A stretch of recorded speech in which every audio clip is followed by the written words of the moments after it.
আজকে আপনাদের দুই ধরনের মানুষের সম্পর্কে বলবো। একটা হচ্ছে পাপী, আর একটা হচ্ছে ইমানদার, যারা মজবুত ইমানদারের মানুষজন। আসলে মহান আল্লাহ তাআলা বিশেষ করে আমাদের যারা সমভূমিতে বসবাস করে তাদের অত্যন্ত ভালোবাসে, অত্যন্ত। এই কারণে আমরা পাপ কাজ বেশি করি। দেখবেন আমাদের দেশে সুদ, ঘুষ সবকিছু আছে, হিংসা, বিদ্বেষ, মারামারি, গ্যাঞ্জাম সব আছে। কিন্তু এই যে পাহাড়ে যারা বসবাস করে এদের ভিতরে এগুলো নাই। এরা এক টুকরো জমি নিয়ে কখনো মারামারি করে না, এদের ভিতরে জমি জায়গা নিয়ে কোনো দ্বন্দ্ব নেই।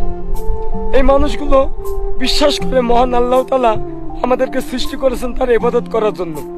এই জমি জায়গা কি হবে, এই কারণে তারা বিনয়, তারা ধৈর্যশীল।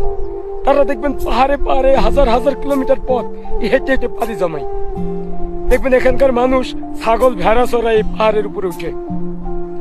কত পার্থক্য আমাদের জীবনের থেকে তাদের। তাদের ছোট ছোট বাচ্চারা স্কুলে যায় 5 কিলোমিটার পাহাড়ি রাস্তা হেঁটে। একবার ভাবেন তো, এই জায়গার ওয়েদার সম্পর্কে কোনো মানুষ বলতে পারবে কখন স্নোফল হবে, কখন বৃষ্টিপাত হবে, কখন পাহাড় ধস হবে? দেখুন পুরো রাস্তাটাই স্নোফলে ঢেকে গেছে, এই রাস্তাতে কোনো গাড়ি আর চলছে না। একবার ভাবেন। কিন্তু আমরা যারা বসবাস করি সমভূমিতে, আমাদের কি এরকম প্রতিকূলে বসবাস করতে হয়? না।